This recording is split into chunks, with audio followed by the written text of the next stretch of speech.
మొట్టమొదటిసారి ఒక band music చేయడం, that is infusion band.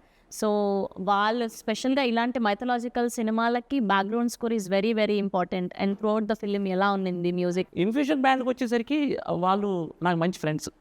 Actually నేను కర్ణాటక వోకల్ కూడా చేశాను, పాటలు పాడతాను. సో అలా నాకు వాళ్ళతో పాటు కలిసి షోలు చేశాను.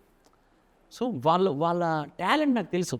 వాళ్ళు ఒక సాంగ్, ఒక ఇళయరాజా గారి కంపోజిషన్లో కానీ, ఒక రెహమాన్ గారి కంపోజిషన్లో సాంగ్ తీసుకొచ్చి ఇక్కడ ఫ్యూజన్ చేసి ఎలా ప్రజెంట్ చేస్తే అప్లాజ్ ఉంటుందని నాకు తెలుసు. నాకు అప్పుడు నేను అనుకున్నాను, వీళ్ళకి ఆడియన్స్ పల్స్ తెలుసు పాటల వరకు, కానీ ఆర్ఆర్ నమ్మలే.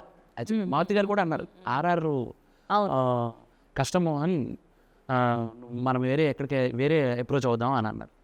సార్ ఒక్క సీన్ ఇచ్చి చూద్దామా సార్, అంటే ఒక రీల్ ఇచ్చి చూద్దామా, రీల్ చేస్తామన్నారు, ఫ్రీగా చేస్తామన్నారు అని అన్నారు.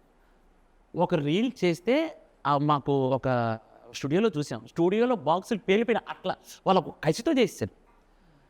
ఇక ఫస్ట్ హాఫ్ అంతా చూసాం, అదిరిపోయింది. ఇక మారుతి గారు కాన్ఫిడెంట్ షో చూశారు. మారుతి గారు అసలు మెయిన్ ఎసెట్ సినిమాకి మ్యూజిక్ అన్నారు.